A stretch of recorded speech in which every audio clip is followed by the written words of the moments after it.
عزیز طلباء و اساتذہ، السلام علیکم ورحمۃ اللہ وبرکاتہ۔ سٹیم انٹرنیشنل پبلشرز میں خوش آمدید۔ آج ہم کڈز اسلامیات برائے جماعت چہارم باب سوم سیرت طیبہ صلی اللہ علیہ وسلم، جس کا عنوان ہجرت حبشہ اولا و ثانیہ۔ تو عزیز طلباء و طالبات، اس سبق میں ہم یہ پڑھیں گے کہ ہجرت حبشہ سے کیا مراد ہے، پہلی ہجرت حبشہ میں کن صحابہ کرام نے شرکت کی، دوسری ہجرت حبشہ میں کتنے صحابہ کرام نے شرکت کی، اور اس سبق میں ہم حبشہ کے جو بادشاہ ہیں اس کے کردار کو، اس واقعے کو تفصیل سے پڑھیں گے، اور اس کے ساتھ مشرکین مکہ کی جو سازشیں ہیں اس سبق میں ہم تفصیلاً پڑھیں گے، اور اس کے ساتھ مکہ مکرمہ میں ابتدائی سال جو تھے مسلمانوں کے قبول اسلام کے بعد وہ کن مشکلات میں گزرے، اور نبی کریم صلی اللہ علیہ وسلم نے کیوں حکم دیا حبشہ کی طرف ہجرت کرنے کا۔ تو عزیز طلباء، آپ سب اپنی اپنی کتابیں کھولیے تاکہ اس سبق کو ہم تفصیلاً پڑھ سکیں۔ سبق نمبر 3، ہجرت حبشہ اولا و ثانیہ، حاصلات تعلم۔ اس سبق کو پڑھنے کے بعد طلباء اس قابل ہو جائیں گے کہ وہ ہجرت کا مفہوم سمجھ سکیں اور ہجرت حبشہ کے بارے میں جان سکیں۔ مکہ مکرمہ میں اسلام کے ابتدائی سالوں میں رسول اکرم خاتم النبیین صلی اللہ علیہ وسلم اور صحابہ کرام رضی اللہ عنہ کی مشکلات کے بارے میں جان سکیں۔ حبشہ کے بادشاہ نجاشی کی شخصیت کے بارے میں جان سکیں۔ نجاشی کے دربار میں حضرت جعفر طیار رضی اللہ عنہ کی تقریر کے اہم نکات جان سکیں۔ پڑھیے، قرآن مجید میں اللہ تعالیٰ کا ارشاد ہے، ترجمہ: اور جو کوئی اللہ کی راہ میں ہجرت کرے وہ زمین میں پناہ کے لیے بہت سی جگہیں اور وسعت رزق پائے گا۔ سورہ نساء آیت نمبر 100۔ کفار مکہ کے ظلم و ستم کا سلسلہ آہستہ آہستہ بڑھتا چلا گیا اور یہاں تک کہ مسلمانوں کے لیے مکہ مکرمہ میں رہنا ناممکن ہو گیا۔ ان مشکل حالات میں اللہ تعالیٰ نے سورہ کہف اور سورہ زمر نازل فرمائی۔ ان میں نبی کریم خاتم النبیین صلی اللہ علیہ وسلم کو ہجرت کا اشارہ دیا گیا۔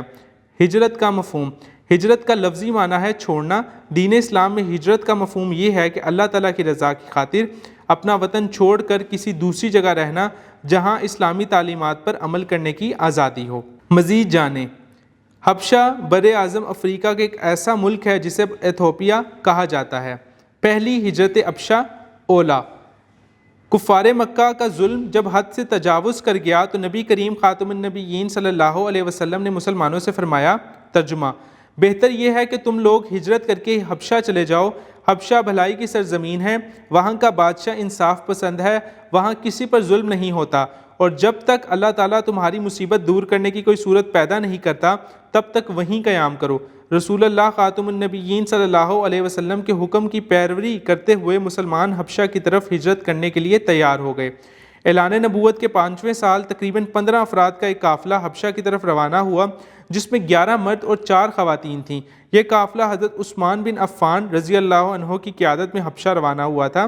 مسلمان حبشہ میں آرام و سکون سے زندگی گزارنے لگے۔ چند ماہ بعد حبشہ میں رہنے والے مسلمانوں میں افواہ پھیل گئی کہ مکہ مکرمہ کے لوگ مسلمان ہو گئے۔ یہ سن کر حبشہ کے مہاجرین مکہ مکرمہ واپس آ گئے۔ دوسری ہجرت حبشہ۔ مکہ مکرمہ واپس آ کر مسلمانوں کو معلوم ہوا کہ اہل مکہ مسلمان نہیں ہوئے بلکہ ان کو ملنے والی خبر جھوٹی تھی۔ اب مسلمانوں پر کفار کا ظلم و ستم اور بھی بڑھنے لگا۔ چنانچہ نبی کریم خاتم النبیین صلی اللہ علیہ وسلم نے دوسری بار مسلمانوں کو حبشہ کی طرف ہجرت کرنے کا حکم دیا۔ رسول اللہ خاتم النبیین صلی اللہ علیہ وسلم کے حکم کے مطابق اعلان نبوت کے 6 سال دوبارہ 83 مردوں اور قریباً 19 خواتین نے حبشہ کی طرف ہجرت کی۔ مشرکین مکہ کی سازش۔ مشرکین مکہ نے مہاجرین کو واپس لانے کے لیے اپنے 2 قاصد عبداللہ بن ابی ربیعہ اور عمرو بن العاص کو بہت سی قیمتی تحائف دے کر حبشہ کے بادشاہ نجاشی کے پاس بھیجا۔ انہوں نے نجاشی سے درخواست کی کہ ہمارے ملک سے چند ناسمجھ لوگ آپ کے ملک میں آئے ہیں جنہوں نے ایک نیا دین اختیار کیا ہے۔ یہ لوگ آپ کے دین کے بھی مخالف ہیں۔ نجاشی ایک انصاف پسند حکمران تھا۔ اس نے یک طرفہ فیصلہ دینے کے بجائے مسلمانوں کو اپنے دربار میں بلایا اور ان سے پوچھا کہ تم نے کون سا نیا دین اختیار کیا ہے؟ مسلمانوں کی طرف سے نبی کریم خاتم النبیین صلی اللہ علیہ وسلم کے چچا زاد بھائی حضرت جعفر رضی اللہ عنہ نے جواب دیا، ترجمہ: اے بادشاہ، ہم ایک جاہل قوم تھے، بتوں کی پوجا کرتے اور مردار کھاتے تھے، لوگوں سے بدسلوکی کرتے تھے، کمزوروں پر ظلم کرتے تھے، رشتہ داروں سے تعلق توڑتے تھے۔ ہم اسی حالت میں تھے کہ اللہ نے ہم ہی میں سے ایک رسول چنا۔ ان کی شرافت، سچائی اور دیانتداری سے ہم پہلے ہی واقف تھے۔ انہوں نے ہمیں اللہ کے سچے دین کی دعوت دی، نماز، روزہ اور زکوٰۃ کا حکم دیا، ہمیں سمجھایا کہ ہر حال میں سچ بولیں، ظلم نہ کریں، ایک اللہ کی عبادت کریں۔ ہم ان پر ایمان لے آئے تو ہماری قوم ہماری دشمن بن گئی۔ ان کے مظالم سے بچنے کے لیے ہم آپ کے ملک میں آ گئے۔ ہمیں امید ہے کہ آپ کے ملک پر ہم پر ظلم و ستم نہیں ہوگا۔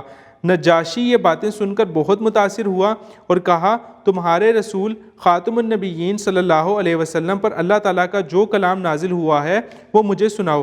حضرت جعفر رضی اللہ عنہ نے جواب میں سورہ مریم کی چند آیات کی تلاوت کی، جن میں ذکر ہے کہ حضرت عیسیٰ علیہ السلام حضرت مریم کے بیٹے اور اللہ تعالیٰ کے سچے پیغمبر ہیں۔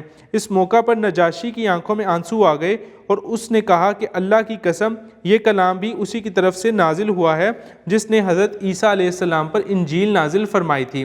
پھر نجاشی نے کفار مکہ کے وفد سے کہا، میں انہیں ہرگز تمہارے حوالے نہ کروں گا۔ دوسرے دن کفار مکہ کے وفد نے نجاشی کو غصہ دلانے کے لیے ایک اور سازش تیار کی۔ انہوں نے نجاشی سے کہا، اے بادشاہ، کیا آپ کو معلوم ہے کہ یہ لوگ حضرت عیسیٰ کے بارے میں آپ سے مختلف عقیدہ رکھتے ہیں؟ اس موقع پر مسلمانوں کو دوبارہ دربار میں بلایا تو حضرت جعفر بن ابی طالب رضی اللہ عنہ نے جواب دیا، حضرت عیسیٰ علیہ السلام اللہ تعالیٰ کے بندے، سچے رسول اور روح اللہ ہیں۔ ان کی والدہ حضرت مریم علیہ السلام پاک دامن اور نیک خاتون تھی۔ نجاشی نے یہ سن کر کہا، اللہ کی قسم، حضرت عیسیٰ علیہ السلام کا مقام اس سے ایک دن کا بھر سے بھی زیادہ یا کم نہ تھا۔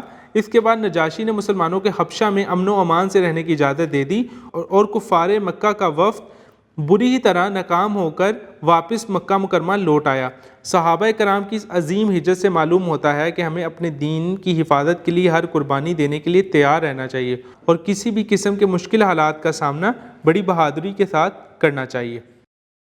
تو میں امید کرتا ہوں کہ آپ اس سبق کو سمجھ چکے ہوں گے۔ ملتے ہیں ایک نیکسٹ ویڈیو میں اس سبق کی مشق حل کرنے کے ساتھ۔ اپنا خیال رکھیں۔ اللہ حافظ۔